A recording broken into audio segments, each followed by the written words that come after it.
Bharatiya Janata party के नगर सेवक लक्ष्मण जंगम जी के ऊपर एक एफआईआर रजिस्टर होती है कनकिया पुलिस स्टेशन में, जिसके ऊपर उनके ऊपर रेप के एलिगेशंस के चार्जेस लगाए। और सेम एफआईआर 4 फरवरी 2026 को भी एक होती है सेम महिला द्वारा, उसके ऊपर भी रेप चार्जेस। और कृणाल करके जो व्यक्ति है वो पिछले 2 महीने से अंदर जेल में बैठा है, केवल करके। अगर आप देखने जाए इस महिला की जो एक मॉडर्स ऑपरेंटिव जो बोलते हैं, वो मॉडर्स ऑपरेंटिव यही है कि आप किसी भी तरह एक पुरुष के खिलाफ एफआईआर दर्ज करें, रेप की एफआईआर दर्ज करने से पहले उससे पैसे मांगे। अब यही पुरुष जो है केवल नाम का जो व्यक्ति था, 30 जनवरी 2026 को हमारे घर आता है, जब हम घर पे नहीं थे, हमारे वॉचमैन को धमकाता है। और सबसे आश्चर्य की बात है, जब ये घर पे आता है तो उसके साथ ये महिला भी आती है। ये दोनों जन हमारे घर आते हैं और हमारे वॉचमैन को धमका के जाते हैं। हमें पता नहीं होने के कारण हम जाके पुलिस स्टेशन में एनसी दर्ज कराते 30 तारीख को। अगले दिन हम जब फोटो निकालते तो हमें मालूम पड़ता है ये महिला है। और ये व्यक्ति जो जेल में केवल बैठा है, उसकी चार्जशीट जो हमने पढ़ी, जो हमने देखने गए, तो हमें पता चला कि केवल के मोबाइल पे व्हाट्सएप चैट्स है, जिसमें ये महिला उसको बोल रही है कि अगर तू मुझे चाहता है, मुझसे शादी करना चाहता है, तू मुझसे प्रेम करता है, तो तुझे प्रेम करना साबित करने का एक ही तरीका है कि तुझे किसी भी तरह से लक्ष्मण जंगम को एक्सटॉर्ट करना पड़ेगा, उससे मुझे पैसे ला के दे, तो ही मैं तुझे अपना आशिक मानूंगी। क्या बोलेंगे इस अपने खंडे का जो अपने मामला दिया उसके बाद आपकी और मामला तो क्या? देखिए, मेरा तो ये भी कहना था कि हमने इस महिला के ऊपर 18 तारीख को कनकिया पुलिस स्टेशन में एक कंप्लेंट डाली मेरे क्लाइंट के द्वारा। जब वो क्लाइंट मेरे 18 तारीख को गए पुलिस स्टेशन में, उनकी कंप्लेंट नहीं ली गई और उनको 19 तारीख को बोला गया कि आपका जो घर है वो नक्षत्र टावर में मीरा भाईंदर नगर पुलिस स्टेशन जुरिडिक्शन में आते हैं, आप उधर जाइए।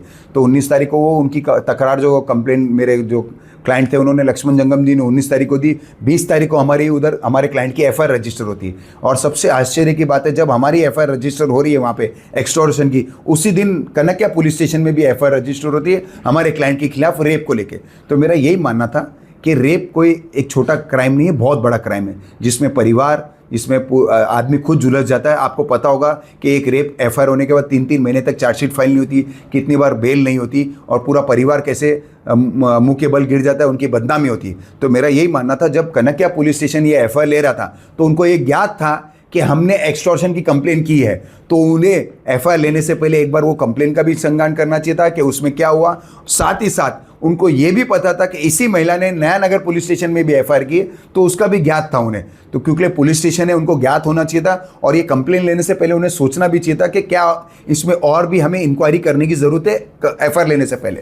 ये महिला 2-3 लोगों पर मामला दाखिल कर रही है, तो क्या बोलेंगे इसमें? सर, मामला दाखिल तो छोड़िए, वो आज भी शादीशुदा है।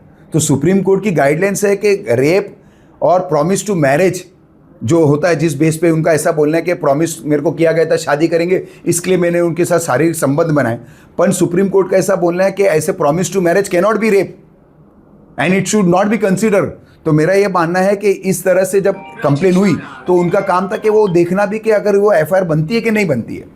उन्होंने एमबीबी पुलिस के ऊपर भी उंगलियां उठाई है कि उनकी सुनवाई नहीं हो रही है, उन्हें बार बार डीसीपी ऑफिस के चक्कर लगाने पड़ रहे हैं। देखिए, अगर उनकी ऐसी तकरार है तो मेरे हिसाब से ये जो एफआईआर हुई है, इसके अंदर आप देखेंगे जो उन्होंने एफआईआर की है हमारे ऊपर, इसमें आप देखेंगे कंप्लेंट रिसीव डेट 20 तारीख, तो 2 घंटे में तो उनकी एफआईआर हो गई। इससे ज़्यादा सुनवाई क्या चाहिए उन्हें कि आप पूरे मीरा भाईंदर में हर व्यक्ति के खिलाफ रोज एफआईआर की कंप्लेंट, रेप की कंप्लेंट करते रहेंगे, ये करते रहेंगे आप। और हमारे क्लाइंट जैसे लोग रोज कोर्ट कचहरी भागेंगे, कभी पुलिस स्टेशन भागेंगे, अपने परिवार को बचाएंगे, अपनी बदनामी बचाएंगे। आपने ये भी नहीं सोचा। और इस कंप्लेन के अंदर उनका ऐसा बोलना है कि 2022 में इनके साथ संबंध हुए, शारीरिक संबंध। तो 4 साल को पुलिस ने किसने रोका था? क्योंकि ये तो खुद अपना आपको इतनी बड़ी एनजीओ की ओनर क्लेम करती है कि मैं एनजीओ सामाजिक संस्था चलाती हूँ। तो सामाजिक संस्था तो रोज चल रही थी इनकी, कभी बाहर नहीं आने से नहीं रुकी। और इनको डर क्या था जब ये 2024 को फिर से किसी के साथ शारीरिक संबंध बना रही है? हमें बोलना नहीं चाहिए, हमें बुरा लग रहा है, पर क्या करें, सच्चाई है ये, उनके खुद के क्लेम है ये। जंगमजी, काय सांगाल, तुमच्या भावावरती एक एवढे मोठे आरोप झालेले आहेत, आज वकिलांच्या मार्फत एक खुलासा करण्यात आलेला आहे, काय नेमकी आपली भूमिका आहे? असं आहे की आम्हालाही तुमच्या माध्यमातूनच मीडियावरती काल सकाळी समजलं, त्याच्यानंतर मग मी माहिती घेतली। मला काय ह्या संदर्भात पूर्ण काय कल्पना नव्हती। हे जेव्हा मीडियावरती आलं आणि लोकांचे फोन यायला लागले त्यावेळेला मी माहिती घेतली, तर ह्या महिलेने 2 महिन्यापूर्वी केवल नावाच्या एका व्यक्तीवरती सेम गुन्हा दाखल केला आहे आणि त्याच्यामध्ये माझ्या भावाचं स्टेटमेंट घेतलेलं आहे विटनेस म्हणून. आणि भावाचे आणि तिचे 2022मध्ये मैत्रीचे संबंध होते आणि त्याचा हे फोटो वगैरे काय त्याने व्हायरल करून तिला धमकी देऊन तिच्यावरती काय रेप केस वगैरे असे ॲलिगेशन केलेलं असं समजलं. सेम महिला 2 महिन्याच्या नंतर तेव्हापासून काही दिवसांनी भावाला फोन करून ब्लॅकमेल करायचं काम चालू होतं. आणि ही जेव्हा त्यांना खबर लागली तर त्यांनी पोलीस स्टेशनला 18 तारखेला जाऊन अर्ज केलेला हे आता मला वकिलांकडून समजलं. 18 तारखेला अर्ज केला, 19 तारखेला त्यांची हे झाली, 20 तारखेला सेम टायमाला संध्याकाळी तिच्यावरती FIR दाखल केला. तोपर्यंत इकडे मीरा रोडला त्यांच्यावरती FIR दाखल झाला. हे समजल्यावरती मी माहिती घेतली, मी FIRची कॉपी मागवली. तर ह्याच्यामधून एवढंच लक्षामध्ये येतं आहे की एक विवाहित महिला जिला 2-3 मुलं बाळं आहेत असं माहिती मिळते. तर अशी महिला एक आमच्या परिवाराला बदनाम करण्यासाठी आणि ह्यांचं राजकीय अस्तित्व खतम करण्यासाठी काहीतरी षडयंत्र आहे. हे बाकीच्या तपासामध्ये, पोलीस तपासामध्ये ह्याच्यामध्ये हे होईल.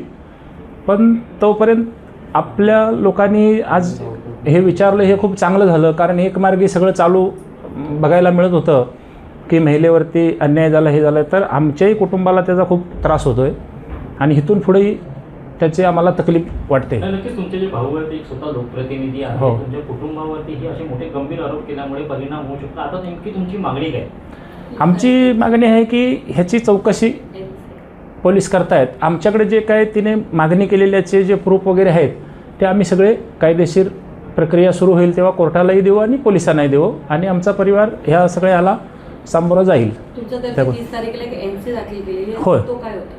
ते ही महिला आणि हिने ज्याच्यावरती गुन्हा दाखल केलेला आहे तो माणूस दोघे रात्री त्यांच्या बिल्डिंगच्या खाली आले आणि वॉचमॅनला धमकावून वरती जाण्यासाठी हे करत होते आणि काय गाडीला फोडून टाकेन दगड वगैरे घेऊन चालले होते. तर वॉचमॅननी त्यांना वरती सोडले नाहीत. रात्री 2चा 2:30चा काहीतरी टायमिंग होता. मग सकाळी ह्या लोकांनी जाऊन NC केली, पण त्यावेळेला तो टेक्निशियन कोण सोसायटीचा नव्हता आणि ते चावी नव्हती CCTV कॅमेऱ्याचे जे फुटेज होते त्याचे. त्यामुळे ह्यांनी बिननावाची NC केली आणि 2 दिवसांनी ते आल्यावर जेव्हा फुटेज काढले त्यावेळेला हे दोघांचे त्याच्यामध्ये हे आलेले आहेत व्हिडिओमध्ये आणि CCTVमध्ये. त्याचेही आम्ही सगळे हे प्रूफ घेऊन ठेवलेले आहेत आणि ते आम्ही सादर करू.